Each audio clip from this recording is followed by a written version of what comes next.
দূরে যাইতো, পাকিল মাথার চুল, কথা বলতে করি ভুল, চোখে দেখি সর্ষে ফুল, ছানি পড়িল, পাখি উড়ে যাবার বুঝি সময় হলো। গানটি আমি বলবো, গাইবো না, আমি অন্য গান গাইবো, নিজের লেখা দুইটি। তবে প্রথমে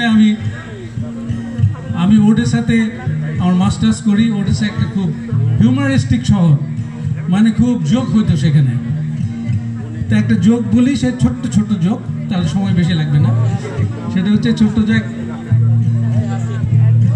দুই বন্ধু, এক বন্ধু আর এক বন্ধুকে জিজ্ঞেস করে, এই তুই এত সুন্দর মেয়েটাকে তুই কোথায় পেলি?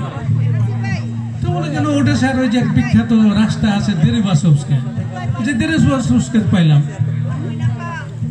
তো বললো যে সেই রাস্তায় কি কোনো আলো ছিল না? এখন বুঝে নেন যে কত সূক্ষ্ম তাদের এই রসবোধ বা যোগ বলার অনুভূতি বা এক্সপ্রেশন।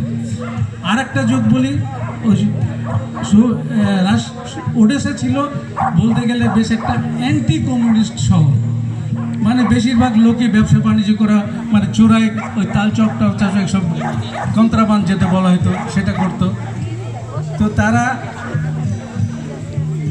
জিজ্ঞেস করছে যে আচ্ছা কমিউনিজম কখন আসবে? তার একজন উত্তর দিতেছে 5 কিলোমিটার পরে। আচ্ছা বেটা, জিজ্ঞেস করতেছি কত বছর পরে কমিউনিজম আসবে? তো হচ্ছে প্রত্যেক 5 বছরে এক স্টেপ করে কমিউনিজমের দিকে যায়। তাহলে 5 কিলোমিটার যাইতে কত স্টেপ যেতে হবে হিসাব করে নিয়ে 5 দিয়ে গুণ দাও, তাহলে পরে বোঝা যাবে যে কমিউনিজম কবে আসবে। তো যাই হোক, আমরা সেই প্রসেসে আসি, কত বছর পরে আবার কমিউনিজম আসে দেখা যায়, হয়তো বা যে সময় হোক না কেন এক সময় হয়তো বা আসবে। তো যাও, আমি এখন প্রথম বলবো না, এটাকে কবিতায় বলবো যে সোভিয়েত ইউনিয়নে আমরা যাওয়ার পর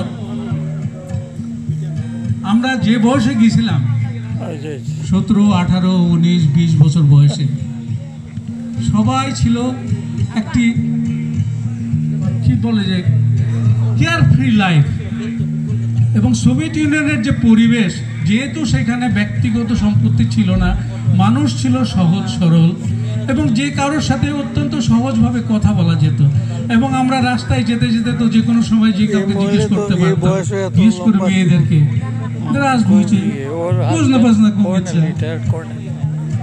তোমার সাথে কি পরিচিত হওয়া যেতে পারে? মেয়েরা কিছু মনে করতো না, একটু হাসি দিয়ে হয় চলে যেত, অথবা কেউ ইচ্ছা করলে পারে একটু কথা বলতে পারে, সোজাসুজি আমরা তাকে এখন ওই অভ্যাসটা বাংলাদেশেও যখন আমি ফিরে আসলাম, তো এতদিন পরে তো সে অভ্যাসটা থেকে গেল। কিন্তু বাংলাদেশে আসার ওই একই অভ্যাসটা যখন চালু করতে গেলাম, তখন কি পরিণতি ঘটলো সেটা আমি একটা কবিতা বা গানের মাধ্যমে আমি প্রকাশ করছি। তো সেটা হলো এইরকম। নাম না জানা ওই মেয়েটি একলা কোথা যে কোথায়, শাড়ির আঁচলে কি সুবাস মাখা গন্ধ ছড়ায় যায়, চুলের আড়ালে চোখ দুটি তারার ঝলক মারে,